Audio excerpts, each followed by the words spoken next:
mukhang may nasuplak na senador dito ah. O eto na, si Senador Marcoleta, alam natin magaling yan. At si Senador Robin Padilla, napag-usapan na kung ilang taong gulang na mga bata ang dapat parusahan sa mga nagawa nilang kasalanan.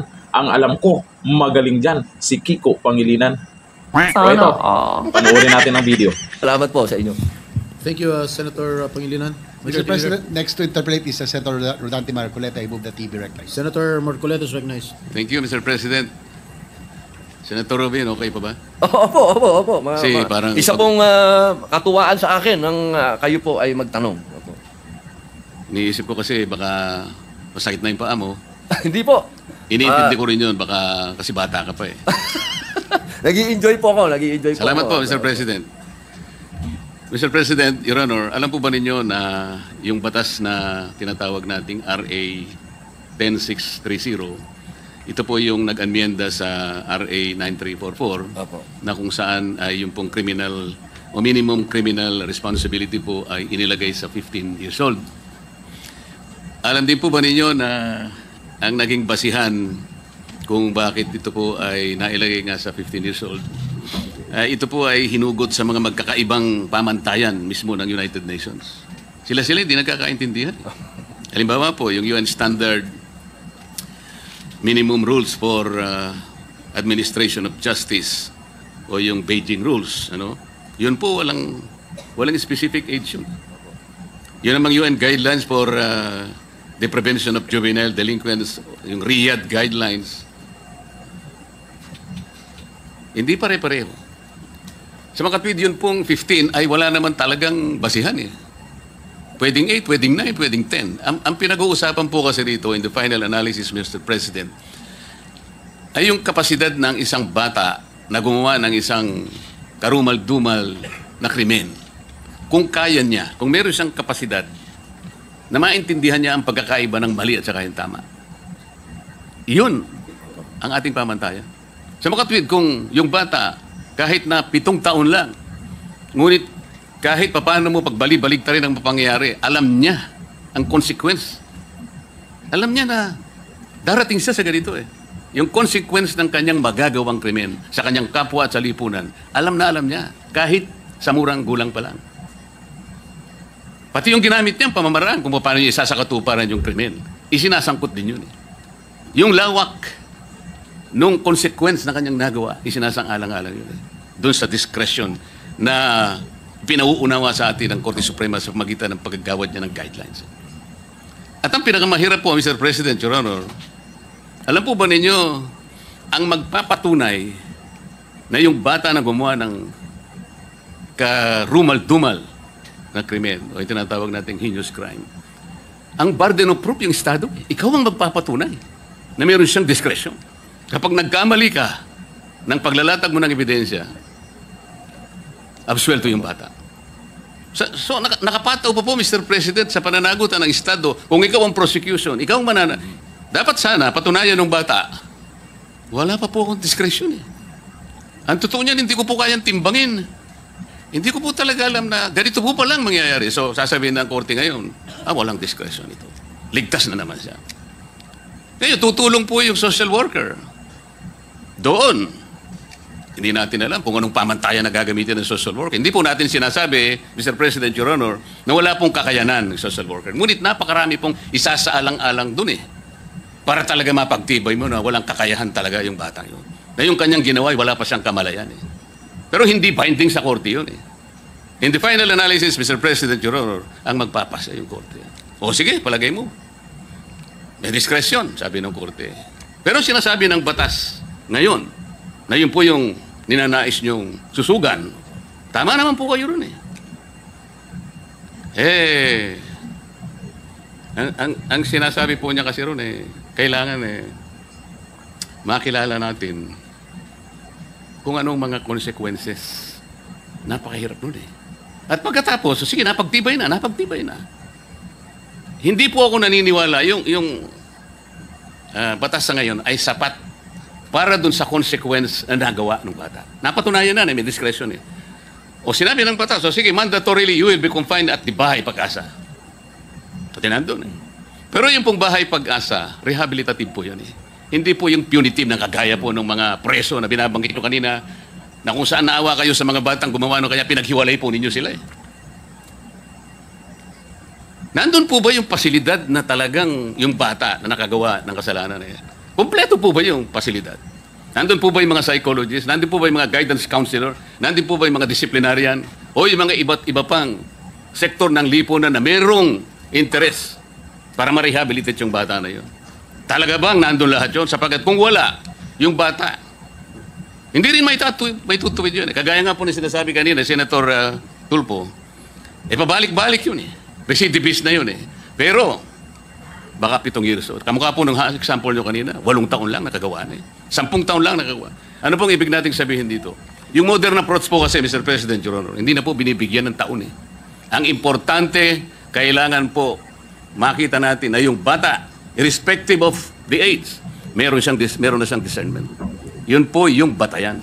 Kailangan lang mapagtibay natin na yung bata sa maraming elemento, mapapagtibay natin. Meron siyang discernment. Ginawa niya, alam niya yung consequence, pati paraan ng paggamit niya at pa yung kahihinat na niya at ang epekto sa lipunan, alam na alam niya. Kahit 7 years old, dapat managot siya. Mr. President, kayo po ba'y naniniwala na dapat ganun ang approach natin? Mr. President, Your Honor. Opo. Yan po talaga ang buong-buo po nating paniwala. Katulad po ng nabanggit ko kanina sa amin pong patron. Alam niyo po, lagi ko pong sinasabi, bakit nawala na sa atin ang youth detention? Dati po kasi may boys town po tayo, kung naaalala niyo po, nung araw. Hindi ko alam bakit nawala yan. Advance na tayo noon eh, nandun na tayo eh. Kasi kung sasabihin niyo po sa akin na sapat ba para sa mga nakagawa ng heinous crime, yung dadalhin sa bahay Pag-asa, doon po lang ako talaga nasaktan. Sapagkat nung ako po talaga ang saksi niyan sa Camarines Norte, nung dinala yung mga nang-rape at pumatay na nag-video pa doon sa kanilang ginawang rape at ginawa nilang autopsy, hindi po talaga ako makapaniwala. Yan lang ang gagawin nyo? Diyan sa mga batang yan, ganyan lang i-interviewin nyo? Ni anytime pwedeng tumakas dito dahil wala namang kulungan? Ito, yan lang. Ayan daw po talaga ang sinasabi ng batas. At sinabihan pa ako, hanggang dyan lang po kayo. Hindi nyo po pwedeng tanungin, ha? Ako na po yun. Senador na po ako nun. Hindi ko pwedeng tanungin. Hindi ko pwedeng kausapin. Hindi ko pwedeng, wala ho talaga. Hindi daw pwede. Kasi underage sila. So yun lang po ang aking hinanakit. Ang hinanakit ko po, totoo lang, mahal na patron, ay, bakit naman dumating tayo sa puntong ito na kapag ang nakagawa ng karumal-dumal na krimen, tatratuhin pa ba natin itong bata? Ibig sabihin, hindi man tayo makaisip po ba ng paraan na tayo gumawa man lang ng youth detention center na maramdaman man lang nung bata na siya po ay nangulungan, hindi na kasama kaming matatanda. Kasi ako po mismo, naniwala noon na hindi dapat kasama ang matanda. Yun nga lang, nung iniwan namin, nagpaluan, may patay. Ang sinasabi ko lang po, hindi pa rin mainam na itong mga batang to kasama pa rin ng mga matatandang bilanggo. Sana ang pag-usapan na natin ngayon, meron na tayong youth detention center na nandun po nakapaloob na yung sinasabi po nung na yung umiiral na batas na naando doon yung loob, yung rehabilitation. Dahil kung tatanungin din niyo po ako, nung ako po'y nangulungan, ako din po ang nagdala ng unang-unang therapeutic center sa loob ng Bilibid. Ibang usapin naman po yan dahil sa drugs naman po yan. Nabigyan pa po tayo ng award ng DDB dyan dahil tayo pong naggawa ng rehabilitation dyan sa loob at inabot po yan ni General Binarao. Ang ibig ko lang pong sabihin, naniniwala tayo sa rehabilitation. Pero bago tayo makarating sa rehabilitation, magbayad ka muna ng kasalanan mo. Hindi naman po pwedeng hindi ka magbayad ng kasalanan. Yun lamang po. Alam ko po, Mr. President, ang gusto po ninyong bigyan ng diin ay makilala sana ng bata sapagkat nakagawa nga siya noon at meron nga siyang discernment kung gawin niya yun. Ay sa sarili niya, mapanagutan niya yon. Baka sakaling kahit na sa murang edad niya, Mr. President, Your Honor, ay makapagsimula siyang maalala niya na ganun pala. Ganito pala ang magiging epekto para sa akin kung uulitin ko pa ang bagay na ito. Kasi ang nangyayari po sa ilalim ng batas, Mr. President, kaya mandatory po, dadalhin siya sa bahay Pag-asa. At pagkatapos ng 1 taon po, mandatory rin gagawa po ng ulat yung social worker at doon ay pagtitibayin niya na maaaring okay na po ito. Ayos na po ito. Pwede na siyang ma-reintegrate sa ating lipunan. Doon lang po ba tayo nakabate doon sa report niya? Gaano po katotoo yung report niya? Kaya po tinatanong ko kanina, Mr. President, kumpleto po ba yung process?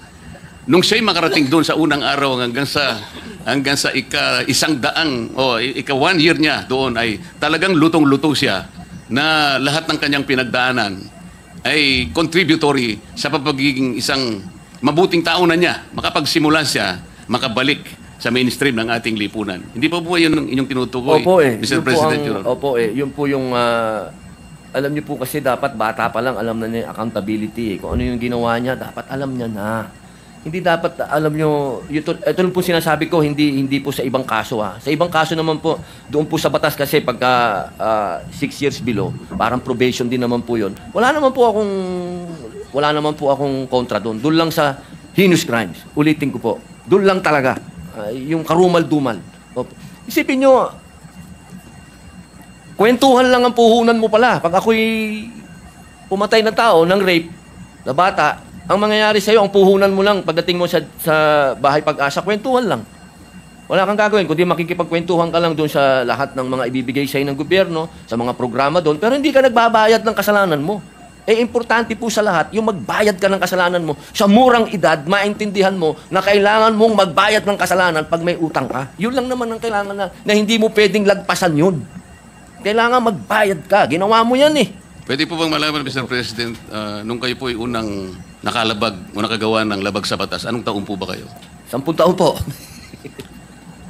Napakaswerte po ng intervention na ginawa ng ating bansa sa inyo sapagkat sa kabila ng maaga po ninyong pagkakalabag ng ating mga batas. Ngayon po ay kausap po na kayo bilang isang senador ng ating bansa. Opo. Hindi ba tama na kagaya po ng inyong inaasam, lahat po ng ganun siguro kamurang edad ng mga kababayan natin o mas murang edad pa sa inyo ay kung tinapatan ng mga intervention ng mga reform at rehabilitation para sa isang bata, di sana lahat ng batang yun ay baka sakaling susunod sa yapak ninyo, Ginoong Senador. Tama po ba yun? Opo, tama din po. Tsaka, ma-share ko lang po, siguro po kung meron na po talagang sa panahon namin, kasi ang nangyayari po kasi noon. Ano po ba yung panahon ninyo? No? Talaga pong maloko po tayo, patron eh. Talagang, Panahon na rin po ni Senador Tulfo yung panahon ninyo? o hindi ba? magkaedad lang naman po. Tulpo. Pero talaga pong, meron naman po akong biography eh. Pag nabasa po nila yun, makikita po nila talagang na-involve po tayo sa murang edad. Kaya lang po, nakikita ko po yung sarili ko kasi dito. Kung nung murang edad, ako po yung nadisiplina na, baka hindi na po ako nakulong. Ang nangyari lang po kasi, dahil nung araw, dahil ako po yung anak ng gobernador, siyempre po, pag nakagawa ka ng kasalanan, para ka na rin may batas na, anak ni gobernador yan, wag nyo nang pakialaman. Ganun po ang nangyayari. Kaya, habang ikaw ay nakalulusot, hanggang sa naging bata ka ng presidente nung araw, si Robin Padilla, bata yan ni Fidel Ramos, wag niyong galawin. Hanggang naayang ka pa uli, dire-diretso ka pa, hanggang isang araw, tinamaan ka talaga ng, ayan na ang sintensya mo. Babayaran mo na yung kasalanan mo. Doon lamang po ako nagkaroon ng pagkakaintindi. Kasi galing ka sa pinakamataas, ikaw ang superstar, tapos ginawa kang lowest mammal, bilanggo ka, kung tawagin ka ng gwardiya, ka rito. Marirealize mo, boss. Marirealize mo, patron, na teka, kailangan kong magbago. Kasi pag hindi ako nagbago, ayaw kong tumagal dito sa kulungan. Yun lang naman po kasi yung tamang paraan ng rehabilitasyon. Kasi kung babalikan ko po nung araw na nakalulusot ako, boss, maniwala po kayo sa akin, hanggang nakalulusot yan, patindi ng patindi.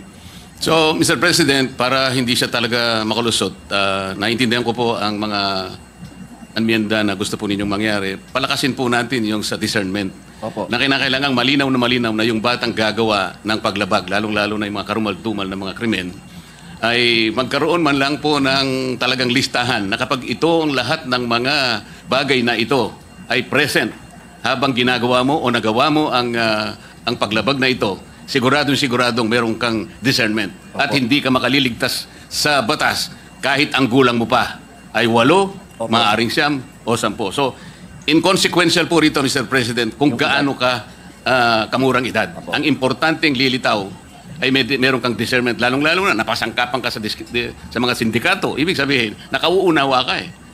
Nalaman mo na pwede ka makipagsabuatan. At dito makikita rin, ano bang katungkulan ng magulang? Doon po papasok ang discretion. Maraming salamat po, Mr. President. Mukhang gumagaling na talaga ngayon si Senador Robin Padilla. Nung unang nanalo siya, pinagtatawanan siya. At isa din ako na hindi bumilib sa mga galawan niya diyan sa Senado nung una. Pero habang tumatagal, ang bilis niyang matuto. At ito ang isa sa magandang gagawin niyang batas. Kasi alam naman natin, yung mga kabataan po ngayon, pansin po natin, bumabata yung mga gumagawa ng hindi maganda. Meron tayong senador na hindi nasasayang yung boto natin. Meron tayong senador na magaling na abogado. Andyan si Senator Marcoleta. Si Kiko Pangilinan kaya. Magaling yan, di ba? Pagdating dyan sa pinag-usapan nila, ano kayang naiambag niya? Meron, di ba? Siyempre, hindi magpapahuli yan. Magaling yan si Kiko Pangilinan. Pero sana itong kagustuhan po ni Senador Robin Padilla ay maaprubahan po ito at magiging batas. Para naman ay matakot din naman yung mga kabataan na gumawa ng krimen kasi hindi daw makukulong. Maganda yan. Kaya saludo po tayo dito sa mga senador na to, Marcoleta at si Senador Robin Padilla. Hanggang dito lang. Thank you. Bye-bye.